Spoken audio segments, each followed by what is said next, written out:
Seperti yang bisa kita lihat di berita dan media sosial sejak pertengahan bulan Agustus ini, Kabul yang jadi ibu kota Afghanistan jatuh ke tangan Taliban di tanggal 15 Agustus 2021. Dan gara-gara Kabul diambil alih Taliban, mereka juga ngontrol hampir seluruh wilayah Afghanistan dan secara de facto jadi kelompok yang ngedudukin pemerintahan negara itu. Nah, buat kalian yang kurang tahu Taliban ini siapa, penjelasan simpelnya adalah mereka kelompok militer dengan paham agama dan politik Islam radikal.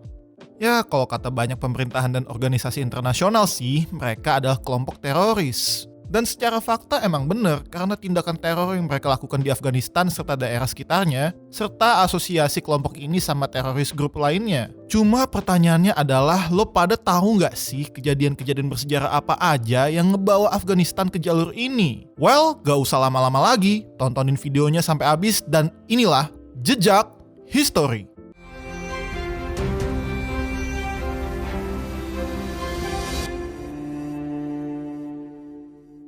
Nomor 5. Perang Soviet Afghanistan.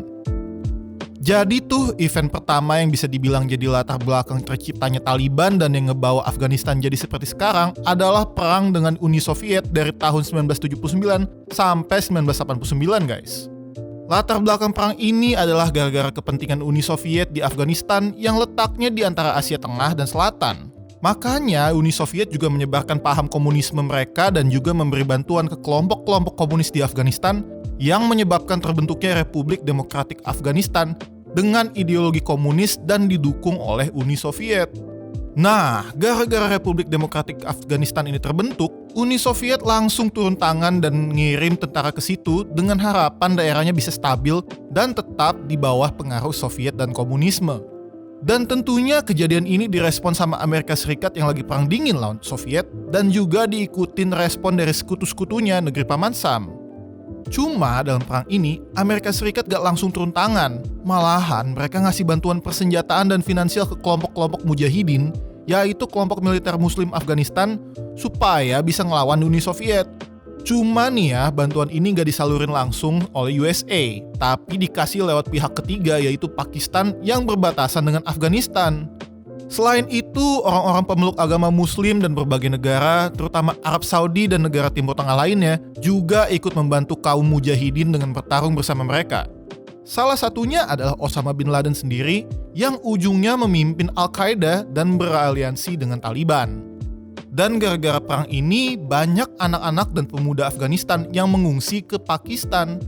Nah, para anak-anak dan pemuda ini ujungnya disekolahkan oleh pemerintah Pakistan menggunakan dana dari Amerika Serikat dan diajarkan paham Deobandi Sunni Islam oleh Pakistan yang ujungnya akan berpengaruh ke terciptanya Taliban. Ujungnya, kelompok mujahidin dan faksi-faksi lain di Afghanistan berhasil mengusir Uni Soviet. Sayangnya, gara-gara paham dan ideologi mereka berbeda-beda, konflik antar kelompok ini kemudian terjadi dan menyebabkan perang sipil Afghanistan. Nomor 4. Perang Sipil Afghanistan. Setelah berperang melawan Uni Soviet, Afghanistan jatuh ke fase perang sipil yang terjadi dalam 3 fase, tahun 1989 sampai 1992, tahun 92 sampai 96, dan tahun 96 sampai 2001. Nah, sebenarnya fase pertama tahun 8992 ini cuma kelanjutan perang dengan Uni Soviet aja, karena kaum mujahidin dan kelompok lainnya ngelawan Republik Demokratik Afghanistan yang tadinya didukung langsung sama Uni Soviet dan cuma dengan bantuan keuangan aja. And sama seperti Uni Soviet, Amerika Serikat sama Pakistan juga lanjut ngedanain kaum mujahidin dan kelompok-kelompok lainnya. Ujungnya sih pemerintahan Republik Demokratik Afghanistan berhasil dijatuhin dan pemerintahan mujahidin pun terbentuk. Cuma ada satu kelompok dukungan Pakistan yang gak setuju sama pemerintahan ini, yaitu Hezb-e-Islami Gulbuddin yang memicu fase kedua perang sipil Afghanistan. Di fase kedua dari tahun 92-96 ini, pemerintahan mujahidin yang dinamai Negara Islam Afghanistan terus mencoba melawan Hezb-e-Islami Gulbuddin backingan Badan Intelijen Pakistan. Cuma pas di tengah-tengah peperangan, pengaruh HIG ini makin berkurang dan Pakistan mulai ngedukung kelompok Taliban yang dibentuk oleh bekas pengungsi-pengungsi Afghanistan yang dididik oleh Pakistan sebelumnya. Dan ujungnya, Taliban lah yang berhasil memenangkan fase kedua dan nyiptain Islamic Emirate of Afghanistan. Kemenangan Taliban ini memicu fase ketiga dari tahun 96 sampai 2001, di mana mereka ngelawan Northern Alliance yang merupakan bekas mujahidin dan pemerintahan negara Islam Afghanistan. Dan di tahun 2001, hampir seluruh wilayah Afghanistan diduduki oleh Taliban yang didukung oleh Al-Qaeda. Terus karena Al-Qaeda melakukan pemboman 9/11, Amerika Serikat dengan bantuan NATO mutusin untuk ngeinvasi Afghanistan dan mendukung Northern Alliance. Nomor 3, invasi dan pendudukan Afghanistan. Kayak yang udah banyak orang tahu, invasi dan pendudukan USA serta NATO di Afghanistan dipicu sama pemboman 9/11 yang dilakuin Al-Qaeda pimpinan Osama Bin Laden. Karena Bin Laden dan kelompok militan bawahan dia memang lagi di Afghanistan untuk ngebantu pemerintahan Taliban, USA minta Taliban untuk nyerahin Osama Bin Laden.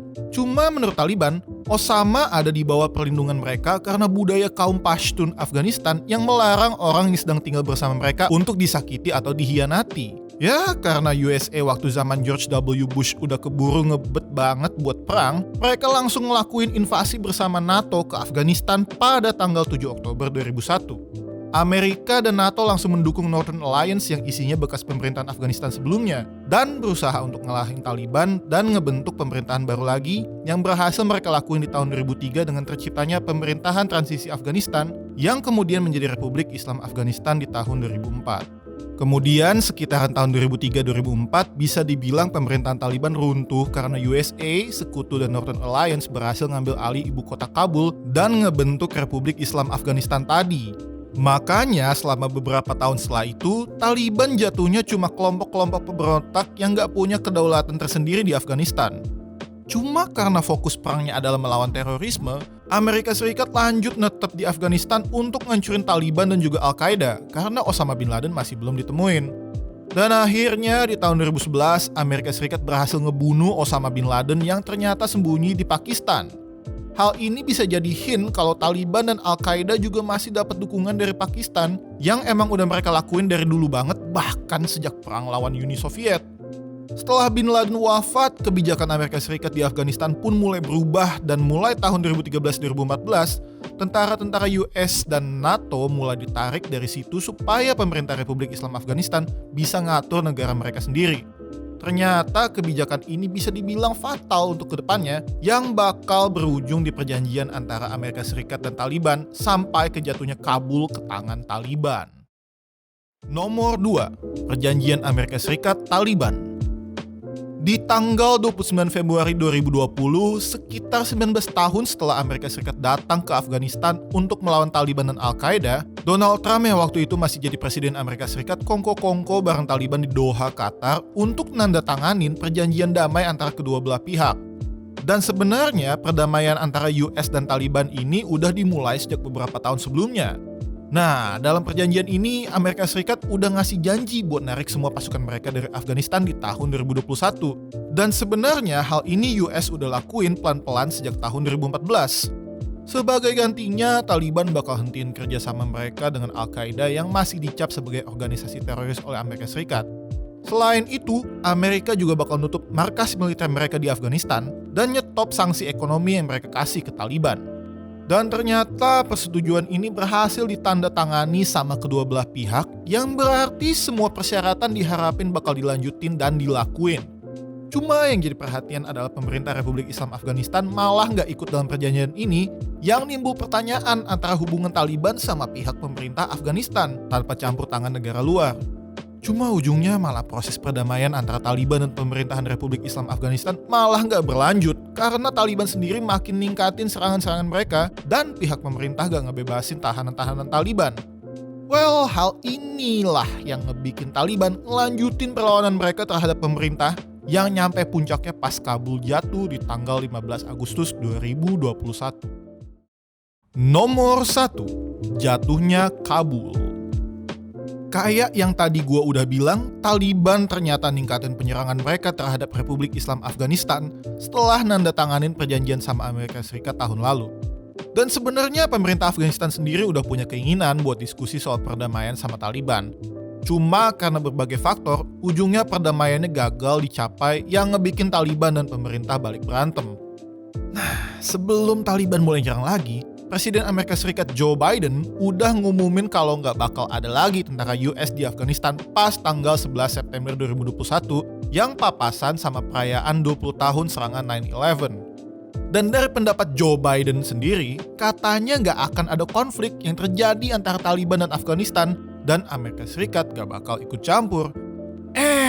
Ujungnya malah si Taliban mulai ngelakuin agresi di bulan Mei 2021 dan dengan cepat ngambil banyak daerah yang tadinya dikontrol sama pemerintah Afghanistan. Gara-gara nggak ada dukungan dari Amerika Serikat dan negara-negara lain, pasukan pemerintahan jadi kewalahan untuk ngehentiin serangan Taliban. Dan sekitar minggu pertama bulan Agustus, ibu kota provinsi-provinsi di Afghanistan udah mulai diambil alih sama pihak Taliban. Dan akhirnya pas tanggal 15 Agustus 2021, Taliban mulai masuk ke Kabul, ibu kota Afghanistan. Evakuasi kedubes-kedubes negara lain mulai dilakuin, bahkan Amerika Serikat ngirim pesawat dan helikopter untuk ngeluarin warga negara dan diplomat mereka. Penduduk Kabul sendiri juga berlarian kabur keluar Afghanistan dan beberapa dari mereka berbondong-bondong ke bandara Kabul untuk naik pesawat dan helikopter Amerika Serikat dan Inggris. Di hari yang sama, para petinggi dan pemimpin pemerintahan Republik Islam Afghanistan, termasuk Presiden Ashraf Ghani, dilaporin udah kabur dari negaranya sendiri dan bersembunyi di Tajikistan dan negara-negara lain. Dengan cabutnya orang-orang penting di pemerintahan, berarti secara de facto Republik Islam Afghanistan udah nggak ada lagi. Dan Taliban mulai mengambil alih pemerintahan dengan terciptanya Islamic Emirate of Afghanistan. Dan dengan kepemimpinan Taliban ini, dimulailah fase baru yang bisa dibilang gak jauh beda dengan yang udah-udah, yaitu di mana Taliban memimpin Islamic Emirate of Afghanistan dan dimulainya konflik mereka melawan sisa-sisa pemerintahan Afghanistan sebelumnya. Nah, jadi itulah 5 poin penting dalam sejarah Afghanistan yang memicu kembalinya pemerintahan Taliban. Ya, kalau dilihat dari poin-poin tadi, jujur miris melihat Afghanistan yang negaranya sudah lama gak merasakan damai yang panjang. Bayangin aja friends, udah lebih dari 40 tahun negaranya ada konflik terus. Gua gak kebayang apa yang dirasain rakyat yang tinggal di sana. Dan gua berharap cepat atau lambat, Afghanistan bisa merasakan perdamaian dan rakyatnya hidup bahagia dan sejahtera. Well, gua mau nanya nih. Kira-kira ada nggak sih konflik lain di dunia internasional yang pengen kalian request untuk dibahas? Kalau iya, tulis komentar kalian di bawah ya. Tapi ingat, klik like dan subscribe kalau kalian suka video ini dan tungguin video-video menarik lainnya. Gue Ishak pamit, and make your own history.